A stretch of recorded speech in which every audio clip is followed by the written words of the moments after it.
आ जाते हैं। कहने लगे कि हे श्याम, वो काम करना कि मेरे सफेद बालों पर भी कोई दाग ना लगे और मेरी बेटी का भी विवाह तुम्हारे साथ हो जाए। कि जो ठोकर से गिर जाता है उसे कोई न कोई उठाता है, जो नजरों से गिर जाता है उसे कोई उठा नहीं पाता है। कपड़े में दाग लग जाता है तो धोने से छूट जाता है, यदि कुल में दाग जो लग जाए उसे कोई छुटा नहीं पाता है। राजा भीष्म कहने लगे कि हे श्याम, वो काम करना कि मेरे सफेद बालों पर कोई दाग नहीं लगना चाहिए। राजा भीष्म चले जाते हैं। इधर शिशुपाल भी बारात लेकर के आ जाता है। तो रुक्मिणी अपनी सखियों के साथ में गिरजा को पूजने के लिए चली है। तो अपनी मैया के गले मिलके रुक्मिणी रोने लगी हैं और बोली हैं कि चली में ससुरारी दुल्हनी बन के, चली में ससुरारी दुल्हनी बन के, चली में ससुरारी।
भैया जावे लेवान मेरी ससुरारी, भैया जावे लेवान मेरी ससुरारी।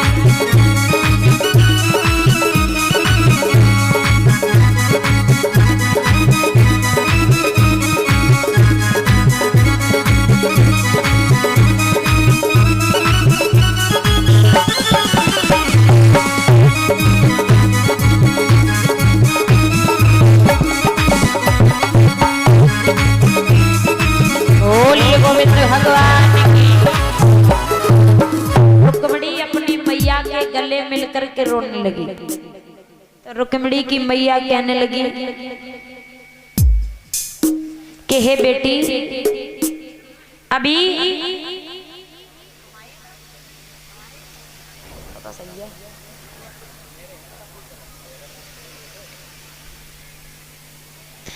योगेंद्र कुमार मौर्य कमेटी सदस्य 151 रुपए से सम्मानित करते हैं। भैया जी के लिए जोरदार तालियां। तो महाराज रुक्मिणी की मैया कहने लगी काय बिटिया, विदाई में तो बड़ो ही समय, तुम काया भी शुरू रे। और रुक्मिणी की मैया को क्या मालूम कि रुक्मिणी लौट के वापस नहीं आएगी। अब आगे आगे रुक्मिणी और रुक्मिणी की सखियां और पीछे पीछे रुक्म और शिशुपाल की सेना। अब जैसे ही गिरिजा के मंदिर में पहुंची रुक्मिणी तो भगवान कन्हैया पहले से ही वहां मंदिर में छुपे हुए हैं। अब भगवान कन्हैया जब पहले से ही मंदिर में छुपे और रुक्मिणी मन ही मन में कहने लगी हे गिरिजा मैया, आज कन्हैया हमें ले जाएं। भगवान कन्हैया सब कुछ सुन रहे हैं। और जैसे ही रुक्मिणी ने पीछे मुड़ के देखा तो भगवान कन्हैया मंद मंद मुस्कुरा रहे हैं। तो भगवान कन्हैया ने रुक्मिणी से रुक्मिणी का हाथ मांगा और जैसे ही रुक्मिणी ने हाथ पकड़ाओ तो भगवान कन्हैया ने रथ में रुक्मिणी बिठाई और लेके चल दिए। इधर रुक्मिणी की सखियां दौड़ी और इधर भगवान कन्हैया ने रुक्म को अपने रथ से बांध लिया और रुक्मिणी की मैया से आए के बोली मैया एक कारो कारो आयो जीजी को ले गो। बोली है रुक्मिणी की सखियां और क्या बोली है कि मैया रे मैया की पकड़ी कन्हैया कि मैया रे मैया की पकड़ी कन्हैया और ले गो रथ में बिठाए मात तेरी बात बिगड़ गई।